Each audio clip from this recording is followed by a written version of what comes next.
Hello, my self Rushika. आज हम discuss करने जा रहे हैं अशोक लेलैंड लिमिटेड के जून 23 के क्वार्टरली रिजल्ट्स के बारे में। तो जैसे कि हम देख पा रहे हैं कि क्वार्टरली बेसिस में बहुत ही डिक्रीज देखने को मिला है मार्च 23 से जून 23 में अराउंड -27% का। एंड अगर हम कंपेयर करें जून 22 से मार्च जून 23 को, तो there is a slight increase around 10 to 15%। तो वैसे देखेंगे तो quarter year on year basis में there is an improvement in the revenue scene, but last quarter basis पे there is a very good downflow -27% से हुआ है। और अगर हम डाउनफॉल का मेजर रीजन देखेंगे तो हमारे सबसे ज्यादा डाउनफॉल जो सेगमेंट में हुआ है वो है कमर्शियल व्हीकल्स में, और उसकी सर्विसेज में 2% का इंक्रीज देखने को मिला है। तो विच इज एन ओवरऑली अगर हम देखेंगे तो इट्स अ फेयर परफॉर्मर।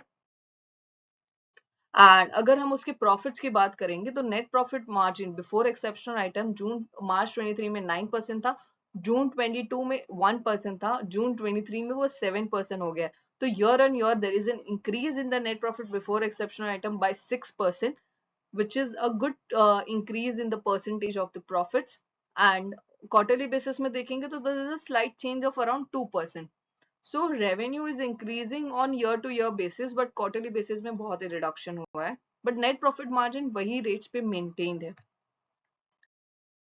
अब हम बात करेंगे ओवरऑल कॉस्ट एनालिसिस की। तो जैसे कि हम देख पा रहे हैं सीओजीएस में लास्ट क्वार्टर से -4% का डिक्रीज देखने को मिला है। एम्प्लॉय कॉस्ट 2% से बढ़ गया है, इंटरेस्ट एक्सपेंसेस भी 2% से बढ़ गए हैं, अदर एक्सपेंसेस भी 1% से बढ़ गए हैं। इंटरेस्ट एक्सपेंसेस का बढ़ जाना इज बेसिकली इतना रिपेमेंट हुआ नहीं है इस ईयर में, there is therefore it's an increase in the interest expenses. EBITDA margin में there is a slight improvement from 4.83% to 15.57%। So it's a good sign कि इबिटा मार्जिन एक स्लाइट परसेंटेज से इंक्रीज हो रहा है, और ईयर एंड ईयर बेसिस पे profit भी इंक्रीज हो रहा है, रेवेन्यू भी इंक्रीज हो रहा है। It's a good sign. अब हम बात करेंगे इंपॉर्टेंट रेशियोज की। तो जैसे कि पी हमारा है 43.2 और इंडस्ट्री पी है 52.27।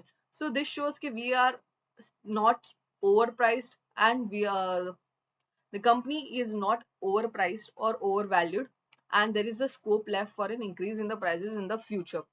Or return on equity is 22.5 and return on capital employed is 12.02. And अगर CAGR revenue for past 4 years is 21%, profits तो है नहीं। और अगर हम रिटेल इन्वेस्टर्स को उनके शेयर्स पे जो अर्निंग मिली है उसका देखें तो 3 मंथ्स में उन्हें चेंज मिला है 29% का, 1 ईयर में 19.2% एंड 4 इयर्स में 121%। सो ओवरऑली अगर रिटेलर्स को जो इन्वेस्टमेंट पे मिला है वो अच्छी खासी परसेंटेज से इंक्रीज मिला है। अब हम ओवरऑल एनालिसिस देखेंगे तो मार्च 23 के क्वार्टर से इस बार के रेवेन्यू में बहुत गंदा बढ़ोतरी डिक्रीज आ गया है, बट जून 22 से जून 23 में काफी अच्छा इंक्रीज देखने को मिला है। नेट प्रॉफिट मार्जिन जून 22 में था सिर्फ 22 करोड़ अराउंड, और इस बार हो गया 584 crore. It's a very boost. और मार्च 23 में वो 803 था, तो वहां डिक्रीज हुआ है। तो overally we can say revenue is increasing on a year on year basis. Profits margin are also increasing. EBITDA margin is also increasing from 9.1 to 15.6%. Net profit margin 0.26 से 6.03 हो गया. It's a good sign. So thanks for watching me. Do like and subscribe my channel and do share